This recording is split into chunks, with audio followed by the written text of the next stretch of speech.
welcome back to yet another review and to the second car of the last 50. In this series, I review the final 50 cars in my collection that I have never reviewed before, and today we're going to be taking a look at Ron Hover. I've had this guy since he first came out back in 2009, and I just never reviewed him on my channel for whatever reason. So today, we are going to be taking a look at him. Ron, of course, is a news reporter helicopter from the first Cars movie who appears alongside Kathy Copter, and he's had a lot more releases than I thought he did. Heck, he even has a lenticular release. He was released in 2009, 2010 in the Radiator Springs Classic line. He was released as a single in 2015 and came back after a long absence and got single releases in 2021 and 2022. While you might argue that he's out of scale with other cars, I'm not really sure. I think he's, honestly, I think he's pretty in scale with other cars.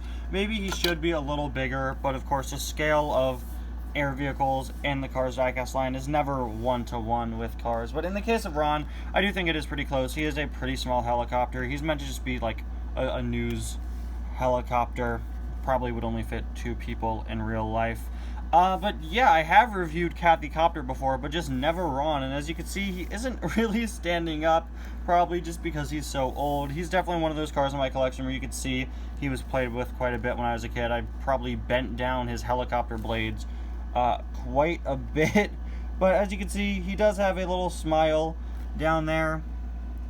He's got his microphone going on the side. Again, basically same exact mold as Kathy Copter. We have the helicopter blades here, which would probably spin a lot better if they weren't malformed from me playing with this when I was like 5 or 6.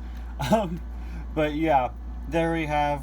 I'm not really sure what these are supposed to be actually, but the headset is sort of connected to this. Of course, have the sort of landing gear there at the bottom. You can see even that is quite a bit worn out. On the side, we have a very interesting logo, CRSN, which is written on a flag, not RSN, which is what we typically see, which is Racing Sports Network. I want to say CRSN stands for Car Racing Sports Network. I'm not sure if it's a different channel or just what RSN was originally going to be called, because RSN isn't really featured in the first Cars as much compared to later entries in the series. Maybe this was like an earlier prototype name. Not too sure. Pretty interesting though. Got a very nice sort of white, red, and yellow and orange color scheme with Ron. As we move on to the tail, there is a look at the other side with the little tail propeller.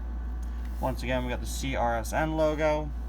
And then there is a look at the base. And the base had a spider web on it. So you can see, yeah, this guy was played with quite a bit, and now he's, now I guess he's just been collecting dust, the poor guy. But now, he's finally getting his time in the spotlight. We have this down here, which is his spotlight. Whoa!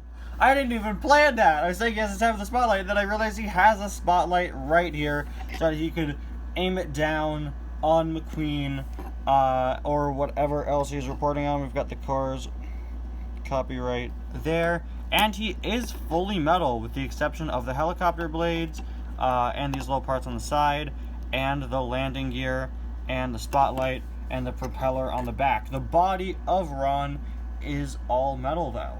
Anyway, guys, thank you all so much for watching another episode of The Last 50. I'll see you guys next time.